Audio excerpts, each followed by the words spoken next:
if your toilet starts to rock, there's going to be a problem. And if you don't take care of it, this is what could happen. The subfloor has failed. We've got ourselves a big problem. Oh no, what are we gonna do? We've got a terrible floor. This toilet isn't sturdy. We got a terrible paint job. And this was a rental, so of course there's moldy caulk all over the place. But like I said, let's start with getting the toilet out first. Now the toilet's free, so I'm gonna pick it up and put it in the bathtub to drain it. See if I can get some of it on my shoes. Now, as you can see, there is plenty of failure here. But let's not forget, we just had another wax ring fail. Should have used silicone.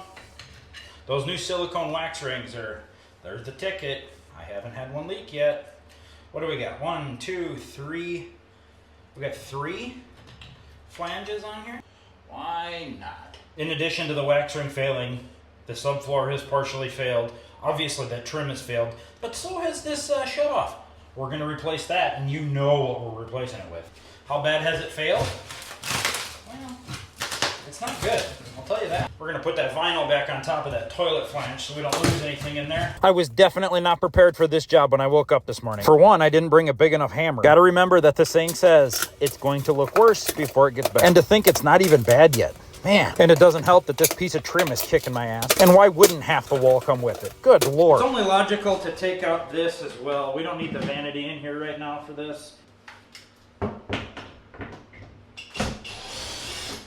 course, that's not hitting anything. Why would it?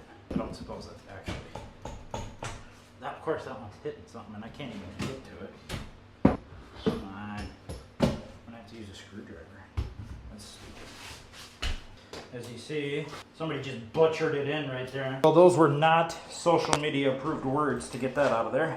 At least now we can figure out what we're working with or not working with. Good Lord, what a mess.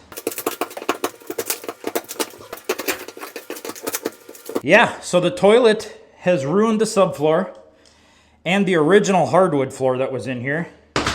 This has all got to come out, all of it. We got to dispose of it, and we got to get this cleaned up. All these stupid staples in my way, too.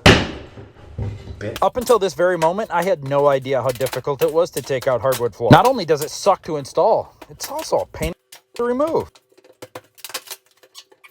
Not what I had in mind when I woke up this morning. So since the painting is done in here, that means we can do carpet and pad in here. But first, I think tomorrow we're gonna start off by fixing up that subfloor. We gotta stiffen up the boards underneath, and then we can put the subfloor down on top. What that's gonna do is it's gonna give us a perfect playing field to put down our vinyl. Appreciate you guys following along. Make sure you hit the like button and subscribe for more.